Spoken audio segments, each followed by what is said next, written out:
Movie के start होते ही हम कुछ पुलिस ऑफिसर्स को एक बिल्डिंग की दजात देखते हैं। देखने को मिलता है कि इस बिल्डिंग में एक घोस्ट यानी एक भूत है। ऑफिसर्स जब एक दरवाजा खोलने की कोशिश करते हैं तो उनका हाथ ही जब जाता है। दरवाजा तोड़कर जब ये लोग एक मीटिंग रूम में जाते हैं तो वहाँ सभी चीजें बर्फ में जमी हुई थी, सिवाय एक लोहे की बॉल के जो हिल रही थी। ऑफिसर्स जैसे ही इस बॉल को चेक करने के लिए उसे टच करते हैं, यहाँ जमे हुए सारे इंसान टूटकर मर जाते हैं। बॉल के अंदर दो चमकती हुई आंखें दिखाई जाती है जो एक भूत की थी। जिसके बाद सीन कट होकर हमें 120 साल बाद का सीन दिखाया जाता है। हमें बताया जाता है एक घोस्टबस्टर की टीम से जो भूतों से लड़कर उन्हें पकड़ने का काम करते हैं और इस शहर की भूतों से हिफाजत करते हैं। अभी ये लोग कार से कहीं जा ही रहे थे कि इन्हें शहर में एक खुला भूत नजर आया। इस ड्रैगन जैसे भूत को अपने काबू में करने के लिए सबसे पहले कोई भी अपनी कार से एक लेजर गन निकालते हुए बाहर निकलती है और लेजर से इस भूत पे हमला करती है, लेकिन भूत उसके काबू में नहीं आता। तभी उसका दूसरा साथी कार के अंदर से एक छोटी सी डिवाइस निकालकर इस भूत को पकड़ने की कोशिश करता है, लेकिन जब ये लोग इसमें भी नाकाम रहते हैं तो कैनेडा में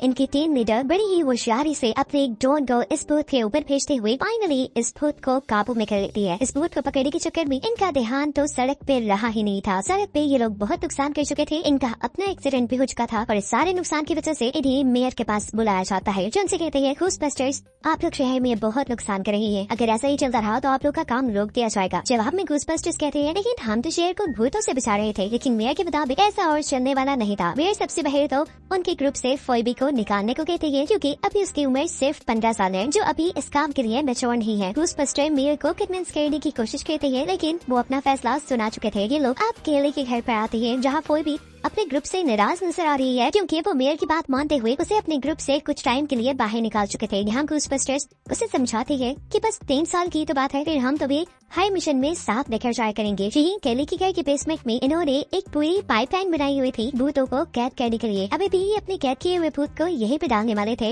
लेकिन अचानक से ही मशीन काम करना बंद कर देती है। केली और उसका साथी बहुत ही मुश्किल से इस मशीन को हैंडल करते हैं और इस चीज में कामयाब हो जाते हैं कि बाकी भूत यहाँ से आजाद न हो। सीन कट होकर हमें एक ऐसी शॉप दिखाई जाती है जहाँ भूतों से रिलेटेड चीजों को बेचा जाता है। यहाँ एक लड़का वही मेटालिक बॉल बेचने के लिए आया था, जिसे हमने मूवी के पहले सीन में देखा था। शॉपकीपर जैसे ही इस बॉल के अंदर किसी भूत को चेक करना शुरू करता है तो अचानक से उसकी शॉप में ही जलसना आ जाता है। हर चीज गिरने लग जाती है, यहाँ तक कि घोस्ट चेक करने वाली उसकी मशीन भी टूट जाती है। बॉल जहाँ रखी थी उसके नीचे टेबल भी फ्रीज होकर वो टूट कर बॉल वहाँ से नीचे गिर जाती है। इस बॉल की पावर का असर केली के उस घर तक भी हुआ था जहाँ पाइपलाइंस के अंदर वो लोग भूतों को कैद करते थे। अचानक से उसके घर में बहुत बड़ी दरार आ चुकी थी। यही ऊपर केली का दूसरा साथी उन्हीं के घर में एक भूत को पकड़ने की कोशिश में लगा हुआ था। वो लड़का जैसे ही भूत को पकड़ने लगता है, भूत उसी के ऊपर से गुजरते हुए उसे चकमा देकर यहाँ से भाग जाता है। वो भूत के भागने की खबर जल्दी से जाकर अपनी टीम को बताता है और सभी उस भूत को पकड़ने के निकल जाते हैं। फोइबी को यही अकेला छोड़कर बेचारी अकेली फोइबी यहाँ क्या करती। वो चेस खेलने लगती है तो नोटिस करती है कि भूत उसके साथ चेस खेलने लगी थी। पहले फोइबी को थोड़ा अजीब लगता है, लेकिन अब अगर उसके दोस्त नहीं तो ये भूत ही सही।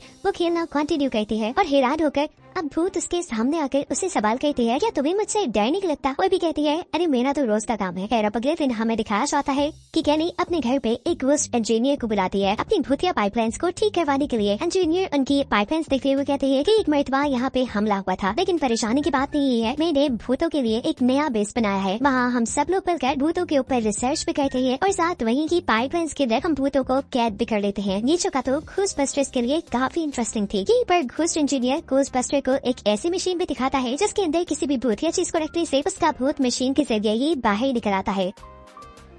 इस प्रोसेस के बाद भूत को कैद करने का काम भी इस मशीन ने खुद ही कर दिया। ये देखकर तो घोस्टबस्टर्स उससे इम्प्रेस ही हो गए। घोस्टबस्टर्स अब वापस अपने घर पर आ जाती है, जहाँ उन्हें एक और भूत को पकड़ने के लिए एक मिशन मिला था। वो भी दोबारा घर पर अकेली रह चुकी थी, जहाँ उसे इमरजेंसी एक होटल से भूत को पकड़ने के लिए कॉल आती है। वो अपने एक साथी के साथ उसे पकड़ने के लिए यहाँ से निकल चुकी थी, जबकि दूसरी तरफ दिखाया जा रहा है कि घोस्ट बेस के अंदर घोस्ट इंजीनियर ने अब उस बॉल को अपनी मशीन में रखा है, जिसे हमने मूवी के स्टार्ट में देखा था। जिस बॉल की पावर काफी खतरनाक थी। इस बॉल को मशीन में रखते ही ये बॉल जोर से हिलने लग जाती है। एक छोटा सा भूत इसके अंदर से निकल कर दूसरी मशीन में कैद होने के बजाय यहाँ से आजाद हो जाता है, जो देखकर जब घोस्ट इंजीनियर उस बॉल को पकड़ने के लिए आगे बढ़ते हैं तो उसका हाथ ही जम जाता है, साथ ही वो मशीन भी। यहाँ फोइबी जो रेस्टोरेंट में भूत को पकड़ने के लिए आई थी, वो देखती है कि ये वही भूत है जो थोड़ी देर पहले उसके साथ चेस खेल कर गई थी। वो इस भूत को पकड़ने के लिए लेजर से इसके ऊपर हमला करती है, लेकिन भूत यहाँ से भाग जाती है और होटल का काफी नुकसान हो जाता है। अब उसको तो भूत पकड़ना वैसे भी बना था, इसीलिए वो नाकाम ही घर लूटती है तो देखती है कि वो भूत उसके घर पे ही थी और उससे बातें भी कर रही थी। वो इनकी घर की भूतिया पाइपलाइंस को देखकर हैरान थी। फोई भी बताती है ये मेरे नाना की है, पर हम यहाँ भूतों को कैद रखते हैं। इन्हीं की बातों के दौरान यहाँ अब वो भूत आता है जो मैकेनिक बॉल से निकला था। अपने आप को जाहिर किए बना उसने मेलोडी नाम की भूत से कोई बात की, जिसके जवाब में मेलोडी ने कहा तुम बस इंतजार करो, मैं तुम्हारा काम इस लड़की के जरिए करवा दूंगी। साफ जाहिर है कि मेलोडी नामी इस भूत का बार बार फोइबी के सामने आना कोई इत्तेफाक नहीं है। सब भूत मिलकर कुछ बड़ा प्लान कर रहे थे। दिखाया जाता है कि फोइबी का एक साथी अभी भी उसे ग्रीन भूत को पकड़ने की कोशिश में लगा हुआ था। इससे पहले कि अभी भी वो इस भूत को पकड़ पाता, अचानक उनका घर जोर से हिलता है। ये सभी नीचे आकर जब चेक करते हैं तो पता चलता है कि इनकी भूतिया पाइपलाइन को किसी ने फ्रीज करके तोड़ने की कोशिश की थी। दूसरी तरफ घोस्ट स्पेस के अंदर घोस्ट इंजीनियर अपने साथियों को उसी मेटल बॉल के ऊपर बॉल से एक्सपेरिमेंट करके दिखा रहा था। जैसा कि जब इस बॉल को जलाया जाता हो तब भी मेल्ट होने के बजाय जम जाती थी, और अगर उसे भूतों के पास किया जाता था तो सारे भूत किसी मैग्नेट की तरह उसके पास आने लगते थे। ऐसी पावर्स रखने वाली कोई चीज इन लोगों ने पहली बार देखी थी। ये लोग अब इस बॉल के बारे में पता चलाने के लिए उस आदमी को बुलाने का फैसला करते हैं जो ये बॉल उनकी शॉप पे बेच के गया था। ये लोग अब इस मेटल बॉल के मालिक के घर पे आते हैं, जो इस मेटल बॉल के बारे में पूछने पे बताता है कि वो तो मेरी ग्रैंड माँ की थी जो अब मर चुकी है। वो अब उन्हें अपने घर में बने एक अजीब कमरे में लेकर आता है जहाँ पर पुराने सोल्जर्स का सामान रखा हुआ था। ये लोग अब इस लड़की को लेकर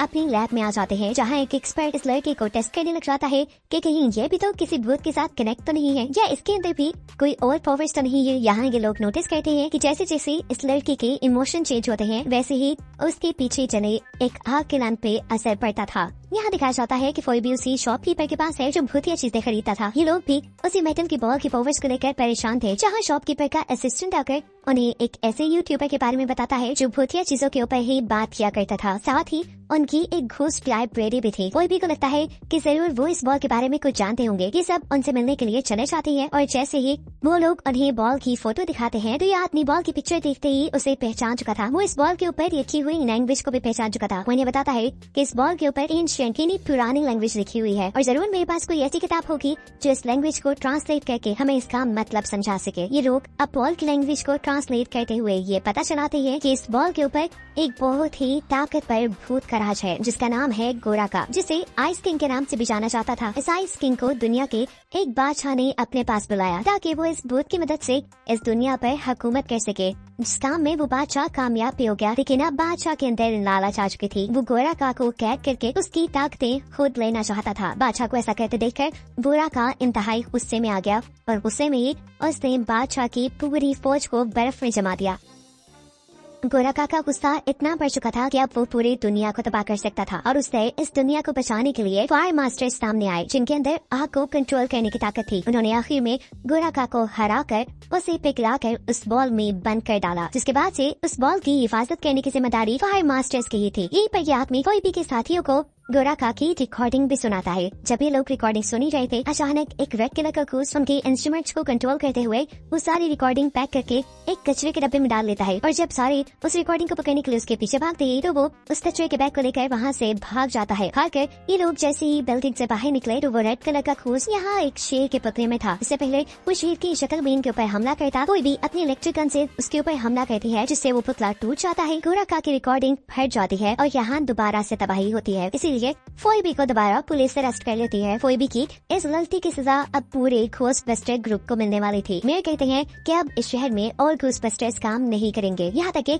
केनी का घर भी सील कर दिया गया था जिसके अंदर जाकर ये लोग भूतों को कैद करते थे। साथ ही पुलिस ने घोस्टबस्टर्स की सारी लेजर गन भी अपने काबू में कर ली थी। यहाँ दिखाया जाता है कि वो घोस्ट लाइब्रेरी वाला इंसान यहाँ अब घोस्ट लाइब्रेरी बने बॉल के मालिक के पास जाते हैं और बॉल के मालिक को बताते हैं कि तुम एक फायर मास्टर हो, तुम्हारी जिम्मेदारी थी उस बॉल को संभाल के रखना, तुम्हें उसे बेचना नहीं चाहिए था। तुम्हें उसको बेचने की वजह से ही गोराका इतना ताकतवर हुआ है। इससे पहले कि गोराका अब इस दुनिया के ऊपर कोई मुसीबत ले आए, तुम्हें अपनी पावर्स को जानना होगा, उन्हें एक्टिवेट करना होगा ताकि तुम उस बॉल को कंट्रोल कर सको। इस आदमी को तो कुछ पन्ने नहीं पढ़ा था। वो कहता है मैं कैसे करूँगा, मैंने तो आज तक कभी किया भी नहीं। वो जैसे ही उंगली का इशारा सामने चलती हुई आग पे करता है तो देखता है कि आग बिना किसी मुश्किल के उसकी इशारों की तरह मूव हो रही थी। इस चीज ने तो उसे खुद भी हैरान कर दिया था। यहाँ फोइबी जो अपने ग्रुप को मुसीबत में डालने की वजह से काफी उदास थी, इसी उदासी में वो उस भूत से मिलती है जो उसकी काफी हद तक दोस्त बन चुकी है। फोइबी उससे कहती कहती है कि मैं हमेशा कोई ना कोई गड़बड़ कर देती हूँ, मैं बहुत बुरी हूँ। जिसके जवाब में भूत कहती है, अरे कैसा बिल्कुल नहीं है। वो उसको उन्हीं की घूस स्पेस के अंदर ले जाकर कहती है, आओ मैं तुम्हें एक मैजिक दिखाती हूँ। वो फोइबी को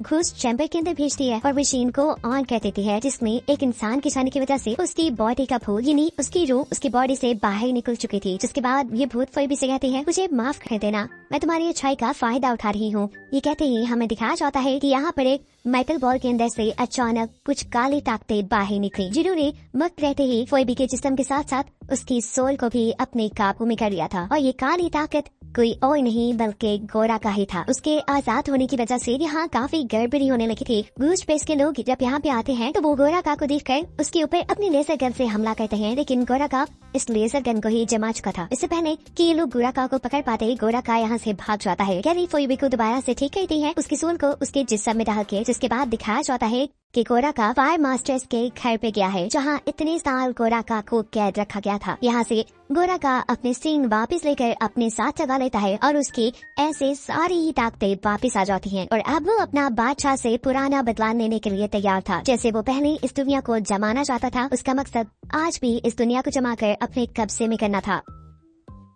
देखते ही देखते वो पूरी दुनिया में बर्फीला तूफान आ चुका था। हवा, सड़क, हर जगह बर्फ फैल चुकी थी। शहर की ये हालत देखकर सभी घूस बस्टर घूस बेस के ऊपर जमा होते हैं। घूस लाइब्रेरी का मालिक यहाँ इन सबको बताता है कि ये जो बर्फीला तूफान आया है ये गोरा का लेके आया है और गोरा का को सिर्फ एक फायर मास्टर ही कंट्रोल कर सकता है। और हमने फायर मास्टर भी ढूंढ लिया है जो उन्हें बिना किसी लाइटर के एक कैंडल को जला के दिखाता है। ये देखकर घूस बस्टर्स को उसके ऊपर कुछ ज्यादा यकीन नहीं था। वो घूस इंजीनियर से कहते हैं कि हमें लेजर गन्स की जरूरत पड़ेगी, जो सब पुलिस ले गई। और यहाँ घोस्ट इंजीनियर उन्हें लेटेस्ट मॉडल के कुछ सूट और लेजर गन दिखाता है, जिससे आसानी से वो लोग भूतों से लड़ सकते थे। यहाँ इन सब घूस बस्टर्स को रोकने के लिए वो रेड घूस यहाँ आया, जो सभी मशीन्स को अपने कंट्रोल में कर सकता था, वो भी गोरा का के कहने पर। इससे पहले कि ये लोग बाहर निकल पाते, वो रेड घूस इन्हीं की ग्रेटेस्ट मॉडल की कार को अपने काबू में करते हुए उसकी लेजर से यहाँ एक घूस बस्टर के ऊपर हमला करने लगता है। इससे पहले कि घूस बस्टर का साथी इस हमले से मर जाता, यहाँ फायर मास्टर इस लेजर को अपनी पावर्स से बेंड करके उस बच्चे को बचा लेता है। जिसके बाद ये लोग जब खुद रेड घूस के ऊपर अपनी लेजर से हमला करते हैं तो रेड घूस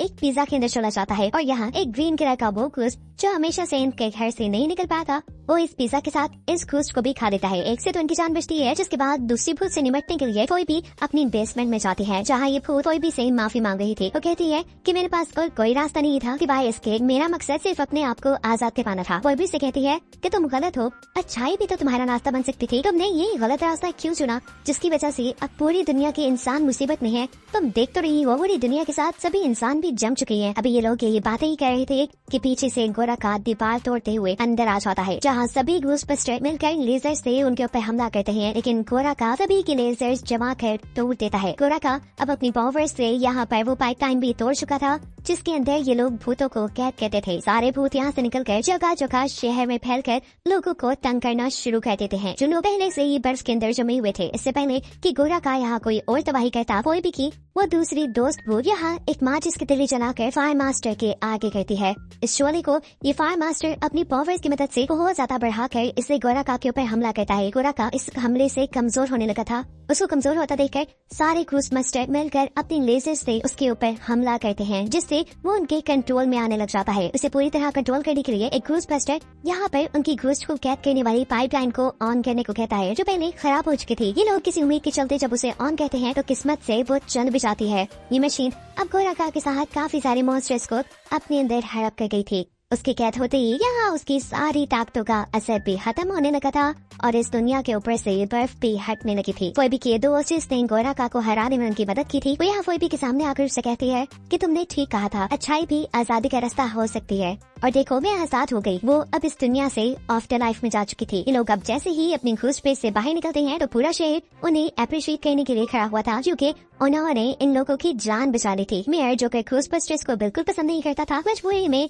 सब लोगों के सामने उसे भी घूस बस्टर्स की तारीफ करनी पड़ती है। साथ ही वो फोइबी को भी उसकी टीम के साथ काम करने की इजाजत दे देता है और इस बात से घूस बस्टर का एक ग्रुप काफी खुश होता है। अब जैसे हम पहले जानते हैं कि गोरा का के घूस पाइपलाइन के ऊपर हमला करने की वजह से काफी सारे घोस्ट आजाद हो गए थे, इसीलिए अब घूस बस्टर्स के पास तो बहुत काम था इन सारे भूतों को पकड़ने का, जहाँ कुछ भूत किसी एक आदमी का ट्रक भी लेकर भाग गए थे। और इसी को दिखाते हुए ये कहानी यहाँ खत्म हो जाती है।